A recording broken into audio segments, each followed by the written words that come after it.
Už ką išleisti vaiką į mokyklą, kad jam nieko netrūktų ir kad bendraklasiai karčiai nesityčiotų iš jau kelerius metus matomos tos pačios suplyšusios kuprinės. Šeimų, kurios paskutinius sutaupytus centus atiduoda duonai ar mokesčiams už elektrą, tūkstančiai. Tūkstančiai ir vaikų, kurie į mokyklą eina pustuštę kuprinę. Štai 4 vaikus auginanti Jurgita optimistė. Moteris sako, kad vaikai kol kas neturi uniformų, kurios yra privalomos mokykloje, bet džiaugiasi, kad į kuprinę bent kažką prieš šią rugsėjo 1 visgi pavyko įdėti. Iki kokio lygio tu kelsi savo ambicijas? Čia vėlgi, pavyzdžiui, Maksimui kuprinė buvo 12 litų pigiausia, tai jeigu tokią pirksi ir viską pigiau, kinietiškai ir taip toliau, tai manau, kad galima ir į 100 litų įtilpti.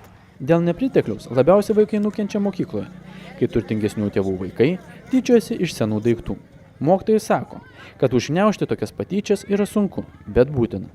Labai svarbu yra klasėje, kada dirbi su vaikais, jų neišskirstyti. Jie visi absoliutiškai turi būti vienodi. Ir neleisti, atsiranda vaikų tokių, kurie, paerzdina, pažiūrėk pas mane koksai čia geras daiktas, o tu tokio neturi. O tokius dalykus reikia būtinai stabdyti. Mokytojai pastebi, kad mokinius į mokyklą išleisti yra sunku, net ir dirbančioms, tačiau daugiau vaikų auginančioms šeimoms. Tokioms į pagalbą kimba Ritos Garbaravičienės vaikų labdaros ir paramos fondas. Mažiesiems surengęs didžiulę šventę ir padovanojęs 100 kuprinių naujų mokslo metų pradžiai. Pasiruošti yra sunku. Sakau ne tik kaip mama, bet sakau ir kaip mokytoja. Ypač žinant kai kurių tėvų galimybės. Ir kada atsiranda žmonių galinčių bent taip padėti, kiek yra skirta vaikam ir kiek jie dabar mato, tai yra labai puikus renginys. Ir labai didžiulė parama bent jau tiem vaikam, kuriem pavyks gauti tą dovaną. Aš manau, kad tai yra labai svarbu ir labai gera. Šventėje vaikai galėjo šokinėti ant batuto, įveikti sudėtingas trasas paspirtuku, pasivažinėti keturračiu, apžiūrėti policijos automobilį, galingą motociklą ir pasmaližiauti. Jeigu tu gali prisidėti prie to ir praskaidrinti tą gyvenimą, kuris yra pakankamai įtemptas, tai mes tą darom jau eilę metų ir tai yra iš tikrųjų labai malonu.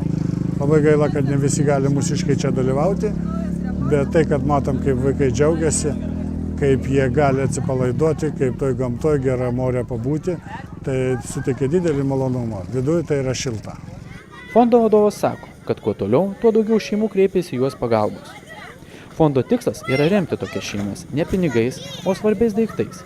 Kartais tai būna kuprinės, o kartais malkos žiemai, šiltos striukės, batai, ar mokslam taip reikalingas kompiuteris. Bendravom su seniūnijom, bendravom su socialiniais darbuotojais iš paramos šeimai tarnybos skyriaus. Ir dažnai kreipiasi pas mumis pačios šeimos tiesiogiai.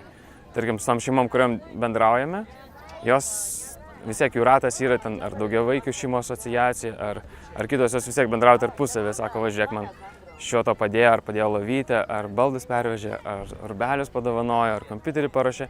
Tai važiuok, toks yra fondas, kuris gali tau irgi pagelbėti. Tai iš esmės tas toks ratas jis nuolat didėja, ypač kai padarom tokį renginuką kaip šiandien.